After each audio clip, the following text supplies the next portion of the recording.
Oke, baik Bapak Ibu, kembali lagi dengan saya di channel saya.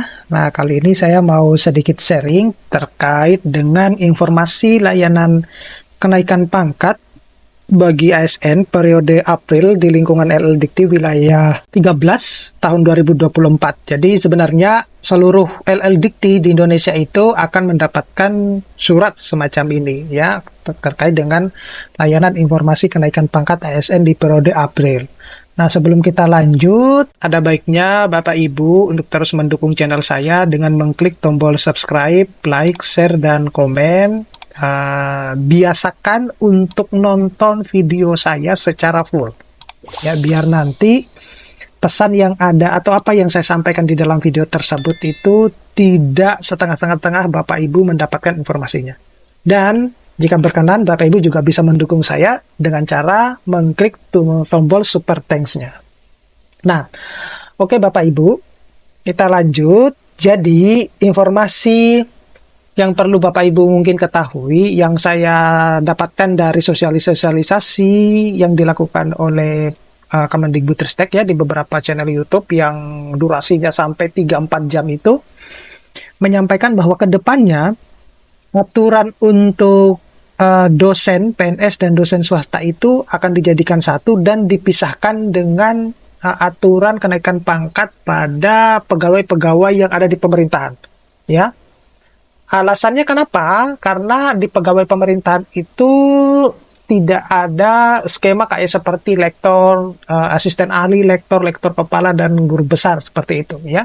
Sehingga nanti ke depannya baik dosen PNS dan dosen swasta itu akan menjadi satu aturan ya yang khusus menangani tentang jabatan fungsional, sedangkan untuk yang ASN di pemerintahan itu beda lagi ya gitu. Sehingga ketika nanti ada peraturan-peraturan baru yang muncul, tidak akan muncul dualisme, terutama ini kok berlakunya untuk dosen swasta, ini berlakunya untuk dosen negeri, nah semacam itu ya, PNS maksudnya, dosen PNS. Nah, itu yang saya lihat ya. Oleh karena itu banyak sekali teman-teman yang berkomentar di channel YouTube saya terkait dengan hal tersebut. Saya seringkali menyampaikan biasakan untuk menonton videonya secara full ya. Kalau tidak mau menonton videonya sosialisasi yang memakan waktu durasi hingga berjam-jam itu, Bapak Ibu tinggal nonton aja di video saya ya, yang nggak akan sampai 1 jam gitu kan.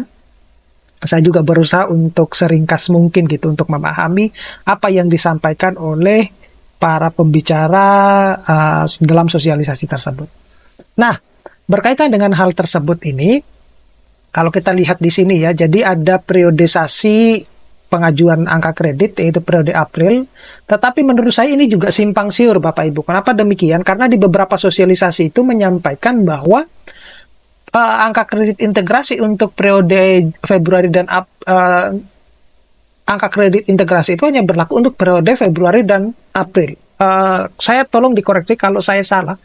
Saya mendapatkan informasi ketika saya menonton sosialisasi di YouTube itu semacam itu menyampaikannya. Artinya, kalau untuk ini berdasarkan pemahaman saya, kalau dia menyatakan bahwa angka kredit integrasi itu pengajuannya itu berlaku untuk berlaku mulai untuk Februari dan April, berarti untuk yang Juni, Agustus, Oktober, dan Desember berarti tidak berlaku dong, gitu ya.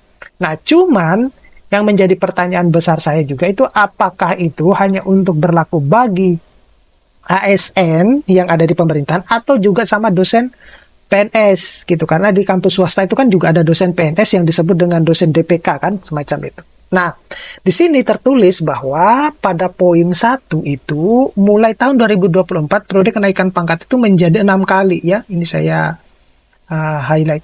Memang 6 kali, tetapi di beberapa seperti yang sudah saya sampaikan bahwa di beberapa sosialisasi itu untuk angka kredit integrasi itu pengajuannya sampai April ini ya.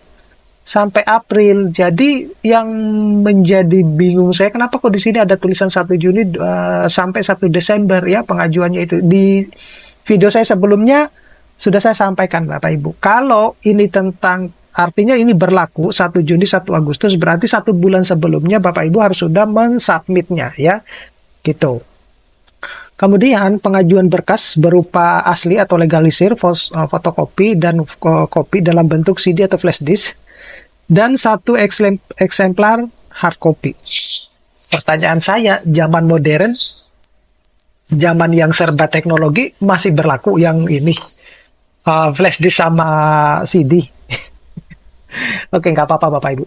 Kemudian yang ketiga, berkas yang dimaksud itu berupa ada yang surat pengantar yang ditandatangani oleh pimpinan, kemudian ada SK jabatan terakhir, SK fungsional terakhir, PAK terakhir, SK CPNS, SK PNS, SKP 2 tahun terakhir, ya. Kemudian ijazah dan transit nilai terakhir, sama sertifikat pendidik. Itu yang ada di dalam apa yang harus dilampirkan. Nah, kemudian surat untuk pengantar mohon dilampirkan nomor HP atau WA agar dapat dihubungi jika terdapat kekurangan atau kesalahan berkas. Ya, ini karena pengajuannya kan ke pusat ya. Untuk periode pengajuan berkas dapat dilihat pada lampiran surat ya. Pengajuan periode April paling telat diterima pada tanggal 26 April 2024. Nah, lampirannya seperti apa? Ini adalah surat dari kelayakan itu ya. Layanan kenaikan pangkat. Di sini menyebutkan bahwa pada poin 2, saya tidak membahas pada poin 1 ya Bapak Ibu, karena pada poin 1 kan sama seperti yang di atas kan. Jadi pengusulan kenaikan pangkat bagi pegawai negeri sipil yang menduduki jabatan pimpinan tinggi utama, jabatan pimpinan tinggi madya, dan jabatan fungsional jenjang ahli utama kepada Presiden Republik Indonesia melalui sistem CAPP. Nah, itu saya bingung lagi nih, aplikasi apa lagi ini ya. Kementerian Sekretariat Negara yang terintegrasi dengan CASN dan pengusulan dilakukan oleh Biro Sumber Daya Manusia. Dipikir kali ya, kalau nggak membuat aplikasi itu nggak membutuhkan dana ya gitu ya. Satu, membutuhkan dana. Yang kedua, ketika direalisasikan, diaplikasikan, itu membingungkan banyak orang. Karena ini aplikasi apa lagi ini ya gitu. Kenapa sih nggak fokus ke satu aplikasi saja gitu ya? Oke lah, itu memang tugasnya mereka untuk menghabiskan anggaran. Ya, nanti kalau pada saat anggarannya misalnya lebih baik digunakan, menurut saya lebih baik digunakan untuk dana penelitian dan pengabdian. Kemudian, apabila unit kerja mengusulkan kenaikan pangkat pada angka 2, maka dokumen usulan dikirimkan dalam bentuk file PDF melalui email ini, MTA ya. Ini, melalui email ini Bapak Ibu. Tuh, yang saya kasih highlight itu. Untuk kenaikan pangkat jabatan pimpinan tinggi dan untuk kenaikan pangkat jabatan fungsional melalui ini.